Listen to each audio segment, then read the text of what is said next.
Engagé pour transporter des meubles, il découvre un cadavre dans une boîte et manque d'être tué à son tour. Un Américain âgé d'une trentaine d'années est suspecté de meurtre après qu'un cadavre a été trouvé chez lui par un homme qu'il avait payé pour déplacer des meubles ce vendredi et qui a pris la fuite après cette découverte.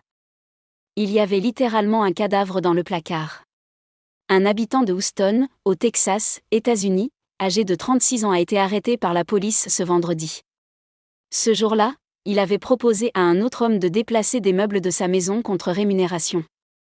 En plein travail, ce dernier a découvert un cadavre. Une course-poursuite entre les deux individus a alors eu lieu, donnant lieu à un accident puis à l'interpellation du trentenaire, rapporte USA Today. Le corps a été retrouvé enveloppé dans une couverture.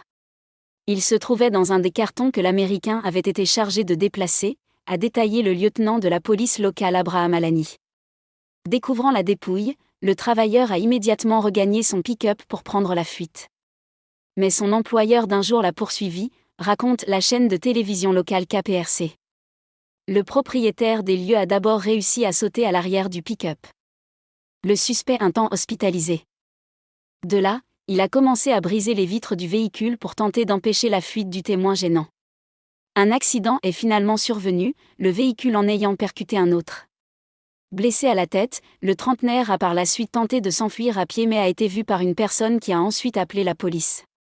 Le suspect a été retrouvé peu après puis conduit à l'hôpital avant d'être arrêté pour meurtre et falsification de preuves. Pour l'heure, on n'en sait pas beaucoup plus sur cette affaire qualifiée d'étrange par le shérif Ed Gonzalez du comté de Harris. Le cadavre pourrait être celui d'un artisan qui travaillait au domicile du Texan, qui l'aurait tué. La cause du décès fait actuellement l'objet d'une enquête dans l'attente des résultats de l'autopsie. Les responsables des investigations ont estimé que la mort était récente et pourrait remonter à la veille de la découverte du cadavre.